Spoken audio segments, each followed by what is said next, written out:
예, 이제 비과세 양도소득 한번 들어가 보도록 하죠. 지난 시간에도 말씀드렸듯이 우리 양도소득은 어쩔 수 없습니다. 페이지 수도 많고 외울 것도 굉장히 많습니다. 우리 지난 시간까지 배웠던 게 양도소득의 대상이 뭐냐라고 법전에 열거되어 있는 것들을 쭉 배웠었죠. 그러면 그 중에서 특별히 비과세해주는 녀석들이 뭔지에 대해서 또 쭉 기울하고 있거든요. 그걸 한번 같이 보도록 합시다.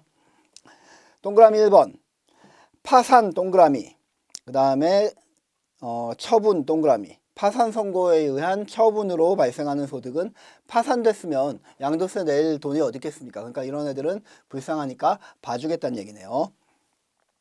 동그라미 2번 농지의 교환 또는 분합 동그라미. 예, 이것만 아시면 됩니다. 농지가 교환되거나 분합돼서 양도 차익이 발생했다고 하더라도 이거에 대해서는 과세하지 않겠다. 세 번째, 다음 중 어느 하나에 해당하는 주택, 고가주택은 제외한다 라고 해놓고 고가주택의 범위가 뭐냐? 우리 양도세법에서는 고가주택을 약간 다르게 정하고 있습니다. 9억은 마찬가지지만 2번을 한번 쫓아가 보면 꽃표시 2번이요. 양도 당시 실지거래가액 9억 원 동그라미. 실지거래가액이 9억 원이냐 아니냐를 기준으로 고가주택이냐 아니냐를 판단을 합니다. 앞에서 우리가 다른 경우에 있어서는 기준시가가 9억 원이냐 아니냐를 가지고 판단을 했었죠. 기억을 해 놓으시고요. 자, 이런 주택과 그 부수토지의 양도로 발생하는 소득. A번 보니까 1세대 1주택인 경우에는 양도세가 비과세가 된다네요. 그 다음에 B번 보니까 1세대 1주택을 양도하기 전에 다른 주택을 대체 취득하거나 아니면 상속을 받았거나 동거봉양을 했거나 혼인 등으로 인하여 일시적으로 2주택 이상을 보유하게 되는 경우, 이거를 그냥 한마디로 일시적 2주택이라고 부르는 겁니다. 1세대 1주택자에 대해서는 과세하지 않습니다. 가끔 가다가 저한테 전화 상담이나 뭐 이런 거 하시는 분들 보면은 우리가 지금 집을 팔게 됐는데 양도 차익이 굉장히 많이 납니다. 30년 전에 이 집을 1억 원에 샀는데 지금 이 집을 7억 원에 팔게 됐습니다. 그러면 양도 차익이 6억이나 나는 거 아닙니까? 6억에 대해서 양도세율이 굉장히 높다 그러는데 어떤 사람은 막 70%라고 하는데 6, 7에 42, 4억 2천만 원을 내가 세금 내야 되나요? 나 돈 하나도 없는데? 라고 물어봅니다. 그러면 전화 상담을 쭉 하다 제일 먼저 제가 상담하면서 물어보는 게 가지고 있는 주택이 몇 개가 되십니까? 라고 물어보면 우리는 이 집 하나밖에 없는데요? 라고 대답이 오면 그러면 양도소득세 절대 걱정하실 필요 없습니다. 라고 확답을 해주고 확신을 시켜주고 빨리 전화를 끊죠. 예.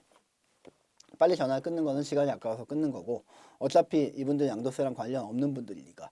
말하자면 1세대 1주택 한 세대가 한 가족이 주택 하나 정도 가지고 있으면 이거에 대해서 아무리 양도 차익이 많이 발생한다고 하더라도 그거에 대해서는 과세하지 않습니다. 다만 이 주택이 실거래가의 9억 원 이상인 고가주택인 경우에는 그 초과분에 대해서만 약간 냅니다. 예를 들면 실거래가액이 11억이다. 그러면 9억을 초과하는 분이 2억 정도 되지 않습니까? 그러면 이거 비율에 맞게 이 정도에 대해서만 약간 내는 겁니다. 1세대 1주택이라고 하더라도. B번 같은 경우는 좀 이따 제가 말씀드릴게요. 4번은 굳이 볼 필요 없고요. 자, 1세대 1주택의 양도. 이게 실무적으로도 굉장히 중요하고 시험에도 간혹 나오니까 꼼꼼히 보셔야 됩니다. 개념을 보면 1세대가 양도일 현재 국내에 1주택을 보유하고 있는 경우로 해당 주택의 보유기간이 2년 이상인 주택을 말한다. 다만 취득 당시에 조정 대상 지역에 있는 주택의 경우에는 해당 주택의 보유기간도 역시 2년 이상이라야 된다. 원칙적으로는 보유기간이 2년 이상이고 제가 일단 말아가지고 지금 잠깐 스턴이 왔는데 그 보유기간 중에 거주기간이 2년 이상이라야 된다. 원칙적으로는 보유기간이 2년 이상인 주택이면 다 되는데 그런데 특별지역 내에 있는 경우에는 거주기간까지도 필요하다는 얘기입니다. 특별지역이라는 거는 서울특별시 전 지역, 그 다음에 뭐 부산이나 인천 이런 광역시들의 대부분의 지역 뭐 이런 것들인데 굳이 지역 구분까지 아실 필요는 없습니다. 뭐 물론 제가 책에는 적어놨기 때문에 궁금하신 분들은 보시되 수업 목적하고는 관계가 없다.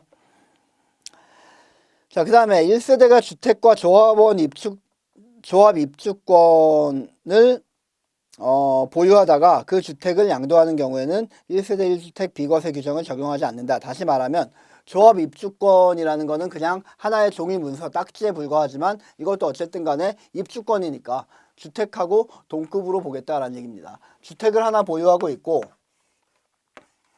그 다음에 입주권이라는 딱지를 하나 보유하고 있으면 이거는 2주택자로 보겠다는 얘기입니다. 원칙이야, 원칙이. 예, 알겠죠?